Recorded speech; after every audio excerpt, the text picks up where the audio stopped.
Hello welcome back to അനർസ് gallery. അപ്പോൾ കുറേ നാൾക്ക് ശേഷം ഒരു ലോങ് വീഡിയോ ആയിട്ടാണ് വന്നിട്ടുള്ളത്. അപ്പോൾ ഇന്ന് നമുക്ക് ഈ ജീൻസ് ഒന്ന് കൊളാക്കിയെടുക്കാം, നന്നാക്കിയെടുക്കാം. ഇത് ആക്ച്വലി ഞാനൊരു 2 വർഷം മുന്നേ മേടിച്ചിട്ടുള്ള ഒരു വൈഡ് ലെഗ് ജീൻസ് ആണ്. ഇത് ഞാൻ കുറച്ച് നാളായിട്ട് യൂസ് ചെയ്യാതെ വെച്ചേക്കായിരുന്നു. അപ്പം ഞാൻ കരുതി ഈ ജീൻസിനൊന്ന് മേക്ക് ഓവർ ചെയ്തെടുക്കാമെന്ന്. മനസ്സിൽ തോന്നിയൊന്നുമല്ല വരക്കണത്, ഇൻസ്പോസ് ഒക്കെ നോക്കിയിട്ടൊക്കെയാണ് വരക്കണത്. കാരണം പോരാളി ആദ്യം തന്നെ പറഞ്ഞത് നല്ലൊരു ജീൻസ് വെറുതെ നശിപ്പിക്കണമെന്നാണ്. അപ്പോൾ ആദ്യം തന്നെ ഈ ഒരു വൈറ്റ് പെൻ കൊണ്ടാണ് ഞാൻ ബേസ് വരച്ചു കൊടുക്കുന്നത്. ഇതിന് പകരം വേണമെങ്കിൽ പെൻസിലും യൂസ് ചെയ്യാവുന്നതാണ്. ഞാൻ ജസ്റ്റ് ഒരു ബേസ് പോലെ വൈറ്റ് പെൻ എടുത്തേ ഉള്ളൂ.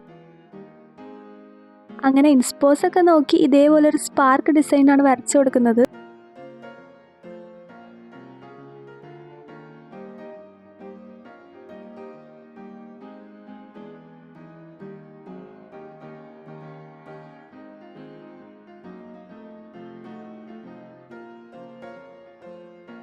അങ്ങനെ ബേസൊക്കെ 2 സൈഡിലും വരച്ചു കഴിഞ്ഞു. ഇനി നമുക്ക് പെയിൻറ് ചെയ്യണം.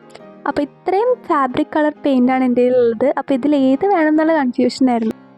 അവസാനം ഈ ഒരു കളറാണ് സെലക്ട് ചെയ്തിട്ടുള്ളത്. ഇതൊരു ഗ്രേ കളർ എന്നൊക്കെ വേണമെങ്കിൽ പറയാം. പെയിൻറ്റിങ്ങിനായിട്ട് ഞാൻ യൂസ് ചെയ്യുന്നത് ഫാബ്രിക് പെയിൻ്റ് ആണ്. ഞാനിവിടെ യൂസ് ചെയ്തിരിക്കുന്നത് ഫേബർ കാസ്റ്റലിൻ്റെ ഫാബ്രിക് പെയിൻ്റ് ആണ്. കാരണം അത് കുറച്ചും കൂടി ലോങ് ലാസ്റ്റിംഗ് ആയിട്ടാണ് എനിക്ക് തോന്നിയിട്ടുള്ളത്. കാരണം ഈ ഒരു വീഡിയോ ഇന്നേക്ക് 1 വർഷം മുന്നേ ഞാൻ ആ ടീഷർട്ടിൽ വരച്ചിട്ടുണ്ടായിരുന്ന വീഡിയോ ആണ്. അത് ഞാൻ ഇപ്പോഴും യൂസ് ചെയ്യുന്നുണ്ട് ആ ടീഷർട്ട്. അതിൽ ആ പെയിൻറ് ഇപ്പോഴും അതേപോലെ തന്നെ ഉണ്ട്, വാഷ് ചെയ്തിട്ടൊന്നും പോയിട്ടില്ല. അതുകൊണ്ട് തന്നെ ഫേബർ കാസ്റ്റലിൻ്റെ ഫാബ്രിക് പെയിൻ്റ് ആയിരിക്കും ഞാൻ കുറച്ചും കൂടി റെക്കമെൻഡ് ചെയ്യുക. സത്യം പറഞ്ഞാൽ എനിക്കങ്ങനെ പെയിൻറ്റിങ്ങിനോട് വലിയ ഇൻട്രസ്റ്റ് ഇല്ല. ഈ പേപ്പറിലൊക്കെ പെയിൻറ് ചെയ്യുക അതൊന്നും എനിക്ക് വലിയ താല്പര്യമുള്ള കാര്യങ്ങളല്ല.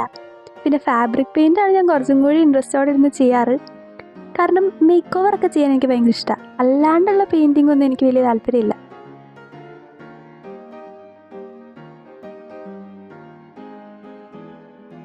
അപ്പോൾ ഇതാണ് നമ്മുടെ ജീൻസിൻ്റെ ഫൈനൽ ലുക്ക്. അപ്പോൾ ഇഷ്ടപ്പെട്ടോ ഇഷ്ടപ്പെട്ടില്ലേ എന്നൊക്കെ കമൻറ്റിൽ അറിയിക്കുക. That's it for today. Thank you for watching. By.